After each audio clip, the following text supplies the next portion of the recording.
Welcome to rainbow media Telugu. Congress ప్రభుత్వం అమలు చేస్తున్న సంక్షేమ పథకాలు, అభివృద్ధి పనులు తనను గెలిపిస్తాయని నిజామాబాద్ మున్సిపల్ కార్పొరేషన్ 1వ డివిజన్ నుంచి కాంగ్రెస్ పార్టీ అభ్యర్థిగా పోటీ చేస్తున్న అగ్గు భోజన్న అన్నారు. తాము ఈ వాడకు వెళ్లినా, ఏ ఇంటికి వెళ్లినా అపూర్వ స్వాగతం లభిస్తుందని, ప్రజలు తమ పార్టీకి పూర్తి మద్దతు తెలుపుతున్నారని అన్నారు. తాను 1వ డివిజన్ కార్పొరేటర్ గా గెలిచిన వెంటనే ఇల్లు లేని ప్రతి పేదవాడికి ఇందిరమ్మ ఇల్లు మంజూరు చేపిస్తానని, వాడవాడకు సిమెంట్ రోడ్లు, మురుగునీటి కాలువలు నిర్మిస్తానని, అర్హులందరికీ రేషన్ కార్డులు, పింఛన్లు మంజూరు చేయిస్తానని హామీ ఇచ్చారు. ప్రజలు హస్తం గుర్తుకు ఓటేసి తనను గెలిపించాలని కోరారు. కాంగ్రెస్ పార్టీ జిందాబాద్, కాంగ్రెస్ పార్టీ జిందాబాద్, వేట్ గుర్తుకే అలవాటు, వేట్ గుర్తుకే అలవాటు, ఉపాధ్యాయ నాయకత్వం వర్ధిల్లాలి, ఉపాధ్యాయ నాయకత్వం వర్ధిల్లాలి.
ఖానాపూర్లో ఉన్నాము. ఈ కార్పొరేషన్ నుంచి కాంగ్రెస్ పార్టీ తరఫున అగ్గు భోజన పోటీలో నిలిచారు. మరి తన అనుచరులు, పార్టీ కార్యకర్తలతో కలిసి విస్తృతంగా ప్రచారం చేయిస్తున్నారు. మరి ప్రచారం ఏ విధంగా సాగుతుంది, ప్రజల్లో స్పందన ఏముంది అని తన మాటలలో తెలుసుకుందాం. నమస్తే అగ్గు భోజన గారు, ఎలా ఉంది? ప్రచారంలో వెళ్తున్నారు కదా, ప్రజల స్పందన ఎలా ఉంది? ప్రచారంలో మేము ముందున్నాం. ప్రజల స్పందన కూడా బాగుంది. ప్రతి ఒక్కరూ ఇక్కడ భాగ్యనగర్ ఏదైతే ఉన్నదో, ఇక్కడ ఖానాపూర్లో భాగ్యనగర్ ఏదైతే ఉన్నదో, భాగ్యనగర్లో ఏ రోడ్డు చేయలేదు ఈ 10 సంవత్సరాల నుంచి. అసలు భాగ్యనగర్ని పట్టించుకున్న నాదుడే లేడు. ఈ 10 సంవత్సరాలు ఈ టీఆర్ఎస్ గవర్నమెంట్ కానీ ఏ ఒక్క డ్రైనేజ్ కానీ, ఒక రోడ్డు కానీ, ఎక్కడన్నా ఒక కంబు కానీ ఎక్కడ అయినా చూసినా ఏది ఇవ్వలేరు. డబుల్ బెడ్రూమ్ అన్నారు, అది మర్చిపోయినరు. రేషన్ కార్డులు ఇవ్వలేరు. ఏదైనా పట్టించుకునే పాపాన పోలేదు. 10 సంవత్సరాలు ఈ టీఆర్ఎస్ గవర్నమెంట్ రాగానే ఇవాళ 2 సంవత్సరాలు అవుతుంది. ఇందిరమ్మ ఇల్లు ఇస్తున్నారు, చాలా సంతోషంగా ఉన్నారు. ఇందిరమ్మ ఇల్లు తీసుకున్న వాళ్ళు కాంగ్రెస్ పార్టీకి ఓటేస్తామని చెప్పి మమ్మల్ని ముందుకు తీసుకుపోతున్నారు. రెండోది, రేషన్ కార్డులో ప్రతి ఒక్కరికి అర్హులకు ప్రతి ఒక్కరికి రేషన్ కార్డులు కూడా అందించడం జరిగింది.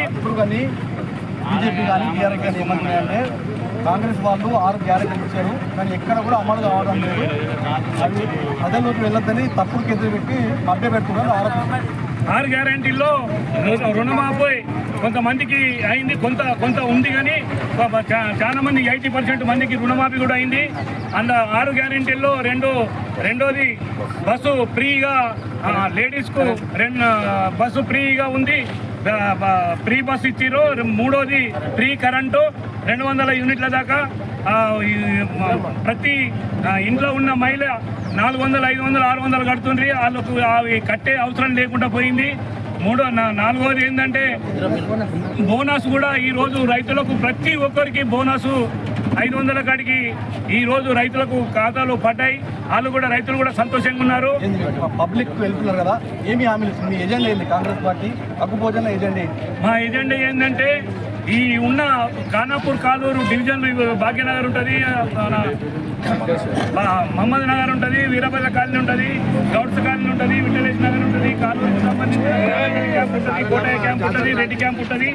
ఈ క్యాంపులు మరి ఈ నగర్లు ఇవన్నీ 2 ఆమ్లెట్ విలేజ్ని ఫస్ట్ డివిజన్గా మార్చేది కనుక ఈ ఫస్ట్ డివిజన్ని అభివృద్ధి పథకంలో తీసుకుపోవడమే నా ధ్యేయమని చెప్పుకుంటున్నాం. ప్రతి ఇంటికి రోడ్డు కావాలి, ప్రతి ఇంటికి డ్రైనేజ్ కావాలి, ప్రతి ఇంటికి కంబు ఉండాలి, ఆ కంబుకు ఒక లైట్ ఉండాలి, అది పరిశుభ్రంగా ఉండాలని మేము ముందుకెళ్తున్నాం.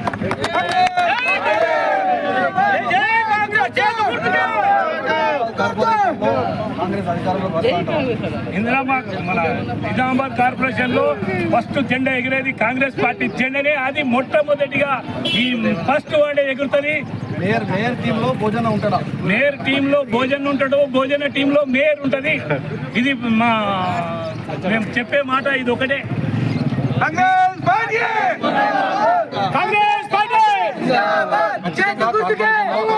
అధికారంలోకి వస్తుందని